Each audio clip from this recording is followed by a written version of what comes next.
I have a deep passion for only one thing: access to quality education. Over the last 8 years, I've gotten 4 US graduate scholarships for myself and many more for others. In this video, I'm going to do my best to explain the steps in getting US scholarships in the simplest way possible. I think a lot of international students tend to make the process sound harder than it is. So I challenged myself, if I were to keep this video under 10 minutes, what are the most important points I would include to help anyone get scholarships and relocate to the US within 1 year. So let's get started. Before diving into university and scholarship applications, it's important you choose the best course that aligns with your previous degrees, your work experience, and your interests. This step would guide your university search and ensure that you are applying to the best programs for you. In terms of priority, your previous degrees and your work experience ranks high. So you are looking for a course that aligns with them. But if in addition, you get one that also aligns with your interest, then that's a plus. So for example, I did mathematics in my bachelor's, applied statistics in my master's, and I'm currently doing a PhD in data science. I didn't continue in the line of mathematics because I wasn't interested in furthering in that line, but I still selected courses that aligned with my previous degrees and my interest. We can use ChatGPT to get some ideas of courses we can do. Like, we can just type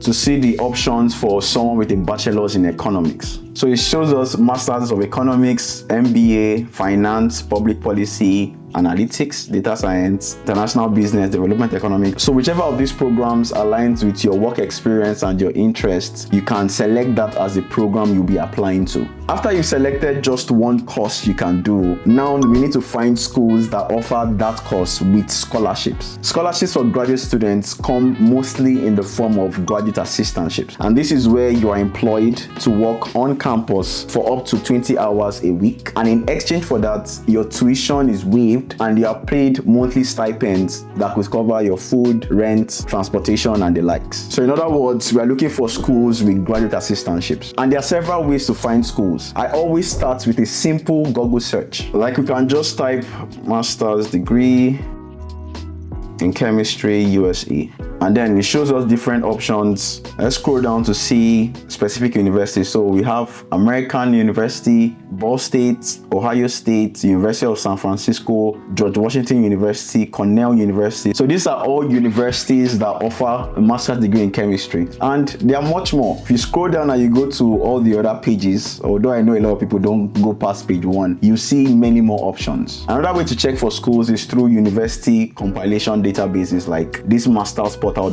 This shows us for just chemistry degrees. Now, if you go to the main page and do a new search, we can search for Masters in Communication Studies in the United States.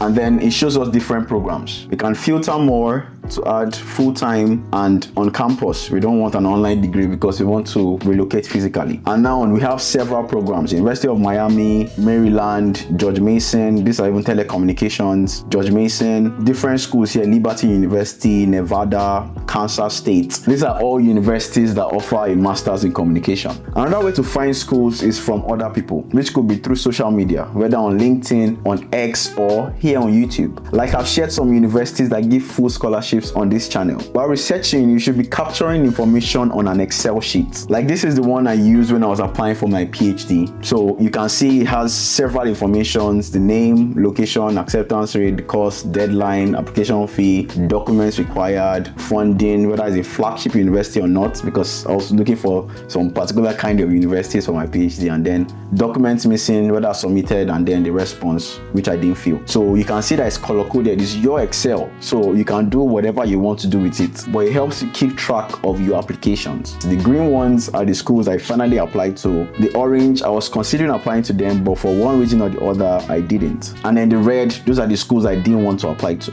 When you're researching, you also want to take notes of the application requirements. Like, this is the Masters in Computer Science program at Stanford University. And so for application requirements, this is both for PhD and Masters. Application fee, $125.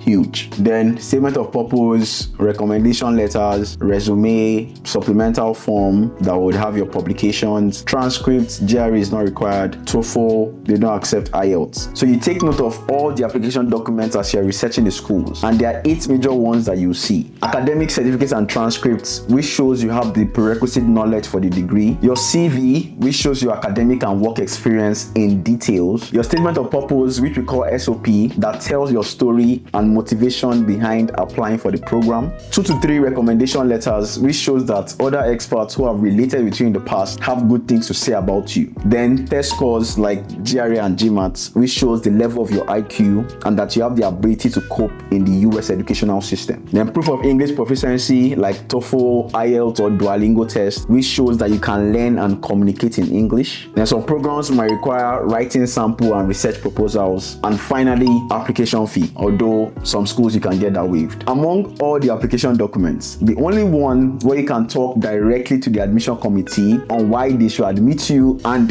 give you money to study is your statement of purpose or your SOP. And a good SOP has 7 components: your personal background, your academic background, research experience, professional experience, whether paid or volunteer, your immediate and long-term goals, your reason for being interested in that field, and your reason for being interested in that particular institution. By the way, if you want a full step-by-step guide on securing scholarships for your US graduate studies, then I just released the Scholarship Accelerator course. I've done my best to compile a lot of information on getting US scholarships, and I've organized them into a 14-step guide that follows the order in which they should be completed. This course took me several months to fully develop, and I've poured out everything I know about getting US scholarships into it. Unlike many other scholarship courses, this one will be updated regularly with new information, strategies, and tactics that I learned to ensure that it remains fresh and relevant. You also have lifetime access to the course. I'll leave the link to enroll in the description and also a pinned comment as well. I just launched the course, so check out the discounts. As you're preparing your application documents, you want to start reaching out to some professors in those universities you shortlisted so you can build relationship and increase your chances of securing funding. The 2 major people you need to contact are the graduate coordinators and professors with research labs. The graduate or program coordinator oversees the entire program and can provide you with details that you won't see on the website, just like if the program has funding for the spring semester. You can find their details on the faculty page or on the program page. Like this is the Masters in Mathematics program at Princeton University, and you can see here Director of Graduate Studies. So this is the person that you are supposed to reach out to. You should also contact professors with research labs because they usually have funding from grants or from companies, and they are looking for bright students to join their labs. But before contacting them, do your homework, read their publications, read their research work, and then talk based on that in your communication with them. When you have all your application documents ready, then you head straight to the graduate admissions website and apply. This is what the University of Buffalo School of Engineering and Applied Sciences application portal looks like. So if I hit start a new application type against 2025, create application. So this is what the application form that you're going to fill looks like. It has your personal background, terms, degree and program, then the university questions, academic history, test scores, application materials, signature and review. And then you fill each of them one after the other. When you fill the form completely and you hit submit, then you've applied. I recommend you apply to at least 5 universities because there's a gap between the application window and when you'll be notified. For example, fall semester, the application window is from August to December and you'll be notified around March, April. So suppose that you only applied to one school and you were not admitted. You have to wait till August to December of that same year before you can do another set of applications. So it's good to just front load the effort and apply to 5 at least so that you have many options that you're expecting. Wow, that's about 9 minutes. Now that's a summarized version, but in the Scholarship Accelerator, I go in depth into every single step of the application process from start to finish. Make sure you check the special discounts that's currently happening. If you haven't subscribed already, then smash the subscribe button. Remember, I'm rooting for you and I'll see you soon. Bye.